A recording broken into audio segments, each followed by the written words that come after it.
Basically, I want to set the record straight for everybody involved. But I guess they did that after you told them that you had slept with Craig Thomson. I retracted it before they aired that, though. Okay, so a complete case of mistaken identity. Completely. Categorically say that? Absolutely. It's a mistaken identity, and I feel awful about it. I'm terribly sorry. Weren't in the country at the time? According to my passport, absolutely not. I was with my mother. Now, Neil Dawley, that interview was done this afternoon before Victorian Fraud Squad detectives moved in. What can you tell us about the police interview process later this afternoon? As I mentioned earlier, Matt, officers from the Victorian Fraud Squad spoke to her in a car, parked in the car park outside her lawyer's office on the Gold Coast. They spoke to her for about an hour.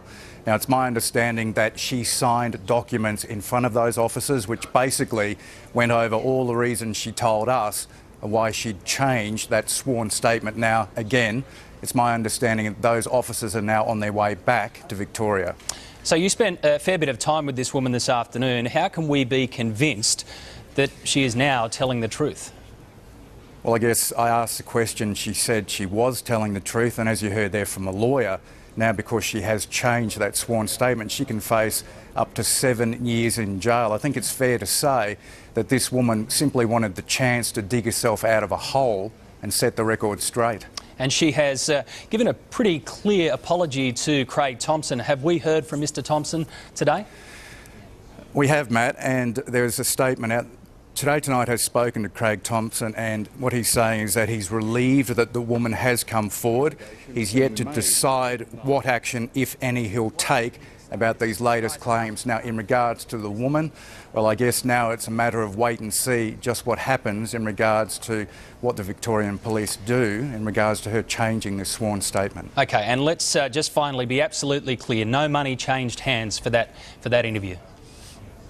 Absolutely not. There was no request from the woman or her lawyer, and if there had been, it would have been rejected flatly.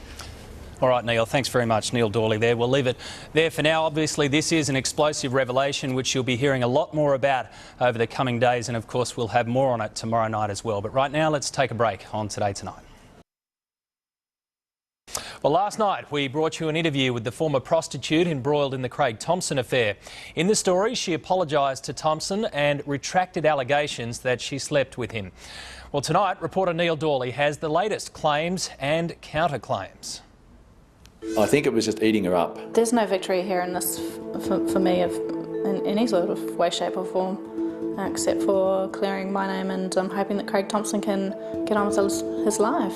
It could be the most high-profile case of mistaken identity in the country. 24 hours on, do you still stand by what you told us yesterday? Absolutely. It was definitely a case of mistaken identity? Yes. She's the former sex worker at the centre of the Craig Thomson escort scandal, and today she's been vindicated that she tried to stop the story ever becoming public once she realised her error, because she was in New Zealand at the time an alleged liaison took place in Sydney.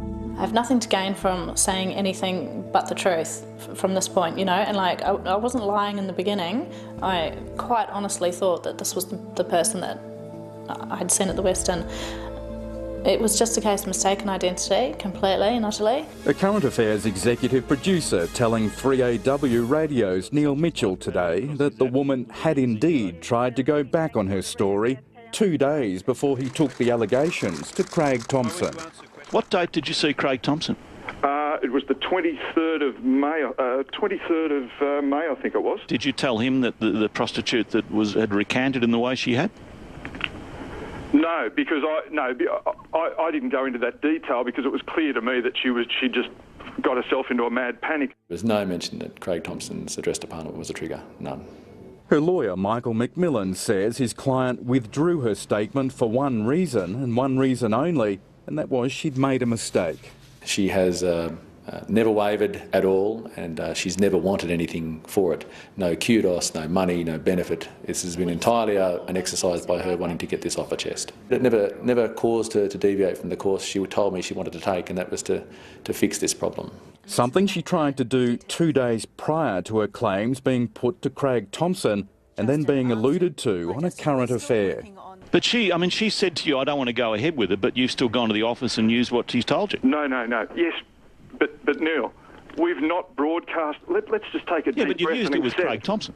Sorry? You've used it with Craig Thomson. What she's told you she now doesn't want used. Her original claims were always vague to start with. Here is part of the statutory declaration that the $60,000 contract for the story was based on. Her statement says, I do not specifically recall, but to the best of my recollection, I believe the sex took place in a room in the Western Hotel on Martin Place, Sydney, and he paid for my services by credit card. I do not recall the specific dates, but to the best of my recollection, I believe it was around 2004 or 2005. And of course, last night she confirmed her original claims were wrong. As for today's revelations from Channel 9, there's a second escort. Did they ever mention to you that they had spoken to other prostitutes in regards to this matter? No, not that I recall. Never any mention? Not that I recall, no. One thing is true, and that is this transaction on Craig Thomson's credit card and many others still require an explanation. This woman, however, cannot provide it. I want to be left alone. I want to go back to my nice, quiet life. I want Craig Thomson to get on with his life and just leave us all alone. Like, no more contact with anyone would be great. That was Neil Dawley reporting. Well, you've been having your say on this issue. Keep letting us know what you think on our website, yahoo7.com.au/todaytonight, or via Twitter.